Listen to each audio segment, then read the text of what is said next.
Let's get ready to rumble! You need to be in control of the matchmaking process while you're a prospect. That's the bottom line. Ben disrupted the whole process. Ben Shalom allowed it. They could have vetoed the opponent. You don't think it's been done before? Bob Arum said that I could have took Jared Anderson to court for fighting Martin Bakole at Turki Al-Ashik's request. Prospects are not under pressure to respond to challenges. They're not. Their fights are for a specific purpose. Contenders and champions respond to call-outs. And now, what should have been a routine fight in his 9th fight is a global topic. We haven't even gotten to the Cameron fight. I'm talking about the Ezra fight. It's a global topic. Roy Jones, very influential voice in boxing, says he needs to tone down the showboating. A lot of people are saying that. Some people say they like it. So now he's in two minds.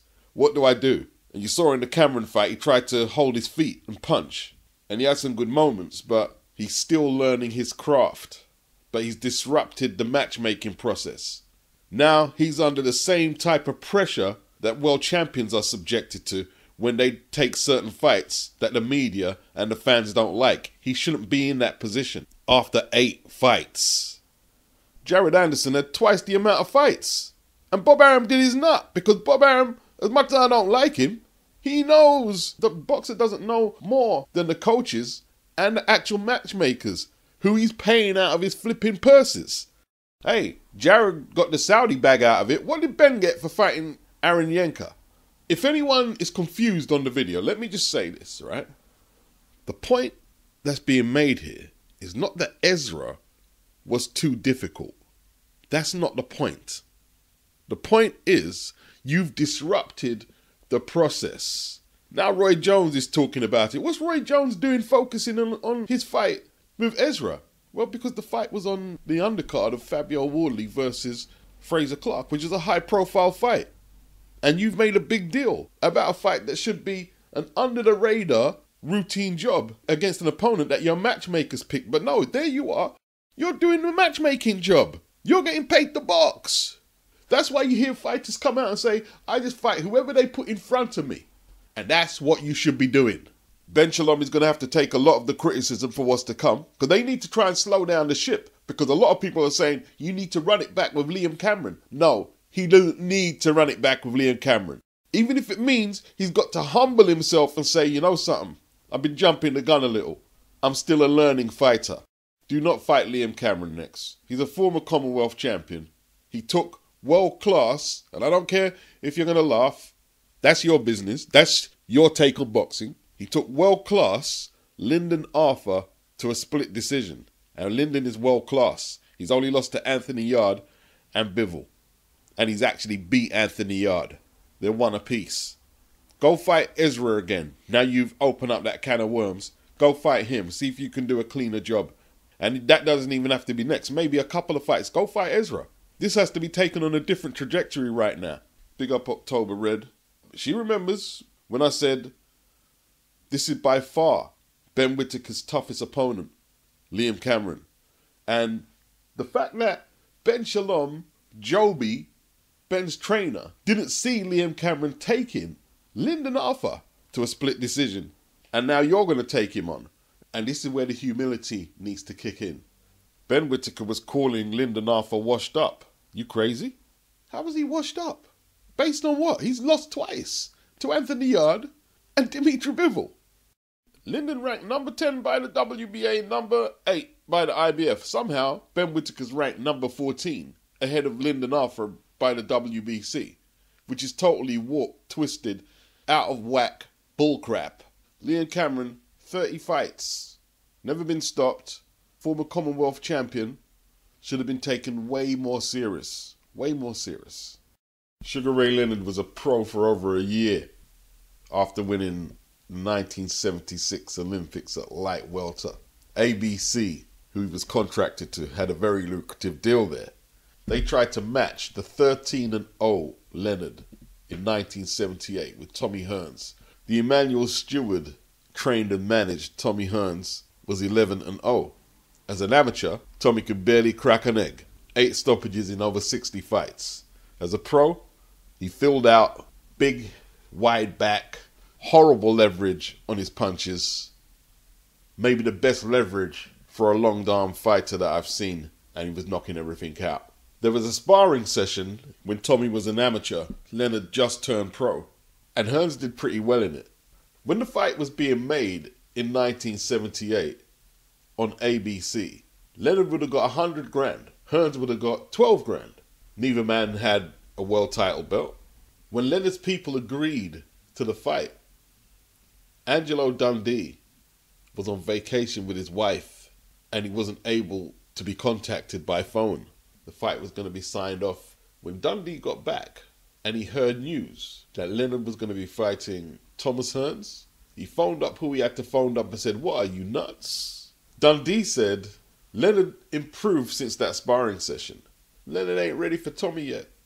And when they do fight, the fight will be worth a lot more money." When Dundee agreed to be Sugar Ray Leonard's trainer as a pro, he demanded a few conditions. One of which was he selected or got the last word on all of Ray's opponents. So he was in his right to veto the fight, but they didn't need to do that. They listened to Angelo. The fight didn't go ahead. The 13-0 Leonard instead fought Roger Mayweather, Sr., Floyd Jr.'s dad. World ranked. And Leonard stopped Floyd late on in a very difficult fight. When Sugar Ray Leonard and Tommy Hearns met in 1981, Tommy was the WBA champion, 32-0, and Leonard was the WBC champion, 30-0 and 1 draw against Roberto Duran. This is for the undisputed welterweight title, the definition of the quintessential super fight of super fights. Make no mistake about that. If they had fought in 78, Tommy would have got a measly 12 grand. Leonard got a record purse of $10 million, a welterweight in 1981. $10 million. Tommy got a humongous purse of $5 million. The fight is in the archives as one of the best ever. Any weight class you want to talk. You know why? Because Angelo Dundee was the Don Gorgon. Leonard's people would have sold out or cashed out and more than likely have lost to Tommy Hearns at that time for 100 grand. But Angelo insisted, "I have full control of who Leonard fights. I pick his fights and have the last say." And look, if fighters want to become matchmakers, well, good luck to you, because more often than not, the matchmakers get it right. It goes wrong sometimes. Yes, it does. Of course it does. But more often than not, they know what they're doing. Marvin Hagler, on the other hand, had no matchmaking. Zero matchmaking. There's a hard way to do this and there's an easier way to do this. In the AAU finals in 1973, Sugar Ray Leonard actually lost to Randy Shields in the light welterweight final. Howard Davis, he won the featherweight title. Aaron Pryor, he won the lightweight title. Marvin Hagler, he won the middleweight title. Marvin Hagler had them raving with his performance against Terry Dobbs, floored twice en route to a points decision. However, in the Montreal Olympics 1976, Howard Davis went on to win lightweight gold. Leonard went on to win light welterweight gold. Hagler, he decided against staying amateur to wait for the Olympics and turned pro. Howard Davis, gold medalist, won the Val Barker Best Boxer Award. Sugar Ray Leonard had the ABC cameras following him all around the Olympics when he won gold. Hagler toiled away on that Philly circuit in Brockton wherever he could get fights, whilst also working as a construction worker for the Petronellis, who were his trainers. In 1979, Leonard and Hagler, they both fought for their first world titles on the same bill. Leonard beat Wilfred Benitez for the welterweight title, and Hagler drew with the middleweight champion Vito Antuofermo. Leonard got his title shot with literally half the fights that Marvin Hagler had. He was 25-0 when he fought Benitez. Marvin Hagler was 46-2-1. All losses and a draw avenged before he got his first world title shot. And he was a pro for 3 years longer than Sugar Ray Leonard. That's the hard way. But Hagler needed money. He said he can't buy groceries with medals. He turned pro very shortly after the AAUs. In hindsight, he should have kept the vest on, tried to qualify for the 76 Olympics, although he would have been up against Michael Spinks, which nobody talks about if he did. Michael Spinks won Olympic gold at 165 middleweight. Marvin's draw against Antuofermo was very controversial because he won the fight but he just didn't get the decision. Marvin was the hard luck fighter. Marvin was the guy who fought Benny Briscoe, Cyclone Hart, Willie the Worm 3 times, Boogaloo Watts, the 30-0, Johnny Baldwin, Sugar Ray Seals around 3 times. And that's just the half of the tough fighters in that 46 2-1 record. Hagler was robbed against Boogaloo Watts in the first fight, and then he lost a close decision to Willie the Worm Monroe. Then they threw him in there with Cyclone Hart. And basically, Russell Peltz from the Blue Horizon said, if Hagler's lost, we can't use him here no more. He would have been damaged goods in the game. And he was 28-2-1, and he stopped Cyclone Hart. Hagler was paid $40,000 for his first world title shot in his 50th fight. Leonard made $40,000 in his pro debut. Leonard always seemed to one-up Marvin some way or the other, eventually taking Hagler's world title in 1987 with a controversial split decision win. You don't have to be an old school fighter if you fight in 2024. If you're the likes of Ben Whittaker, you don't have to be an old school fighter. You'll have your adversity. Maybe not as bad as Hagler. You need a plan where you're on board, the coach is on board, the promoter is on board. Sometimes you've got to make adjustments to the plan. It is what it is. But if the plan is working, you've got to do what you've got to do to stick to the plan. And that means you don't jump up and go outside of management or matchmaking.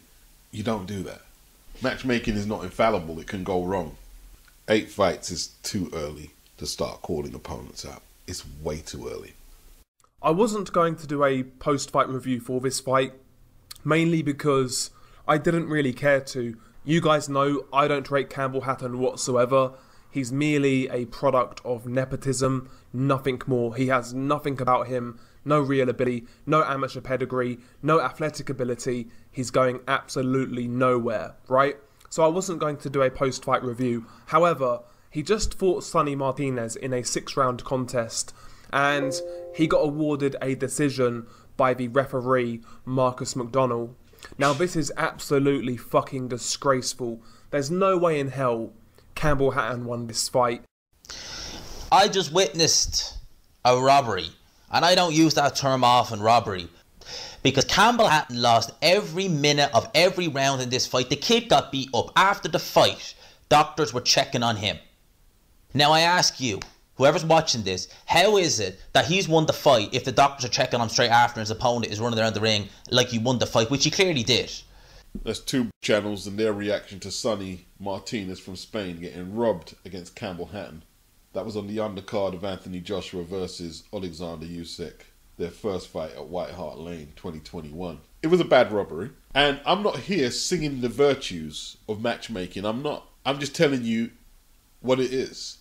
Arguing against what I'm saying is like saying, okay, you was born into a trust fund, and just because you didn't work to get it, you should decline the money.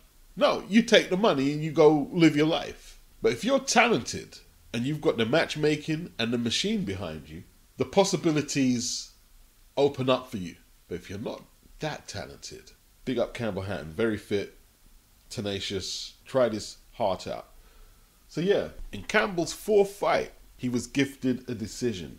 Gifted a decision. I'm using Campbell as this example here to show you how effective matchmaking is. Right? Now, the gift decision, that's not really a part of matchmaking. He was supposed to beat that guy. But the machine, added to matchmaking, is a formidable weapon. Campbell Hatton was 14-0. 14-0. Before he lost twice to James Flint for that Central Area 140-pound belt. If you can take a fighter like Campbell Hatton and get him to 14-0, do you know what a good job you did? Now let's dial it up a notch. James Flint, who's beat Hatton twice consecutively. Let's make him Ricky Hatton's son. Early in his career, he got a draw with Lee Connolly. Now, we may let that stand as a draw because we've got the machine we could do, or we could change it to a win for James. Then he loses to Dom Hunt in his first attempt at the Central Area title. Change that as well, perhaps. Now, on his own merits, he did win the Central Area title after his first failure. What's to say, if we can maneuver Campbell to a Central Area title shot, that perhaps we couldn't get James Flint to a British title shot? Win, lose or draw. Whether he wins it or not, with our matchmaking, we can do that. We can do this. That's how powerful it is. An average fighter can look like a decent fighter until he's exposed. And who knows, maybe the average fighter, while the machine and the matchmaking is working for him, might make some improvements if he keeps working hard and become a legitimately good fighter. But if he breaks protocol and says, oh, no, I'm not going to fight who you say I'm going to fight. I'm going to fight that guy who's calling me out at the press conference. Someone needs to sit him down and say, look, your career so far has been guided by the matchmaking and the machine. All the opponents you faced so far... That was easy. What do you mean easy? They was handpicked. James Flint moonlights as a roofer, which takes precious hours away from his training. If he was a full-time boxer like Hatton, yeah, he could be a British champion. Who knows? Of course, I'm speaking in hindsight, so I could sound like a know-it-all. But Campbell Hatton is only 23. In hindsight, him and his old man, they cashed in their chips too quick. Signed up to 258, management with AJ. Eddie Hearn was looking at the pound signs.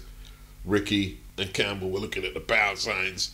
As an amateur, he was just around area level and doing pretty well, but he wasn't national level. They should have perhaps tried to get him up to national IABA level and then turn him pro. That's what they should have done in hindsight, but we'll see what he does next, if he keeps going or if he packs it in.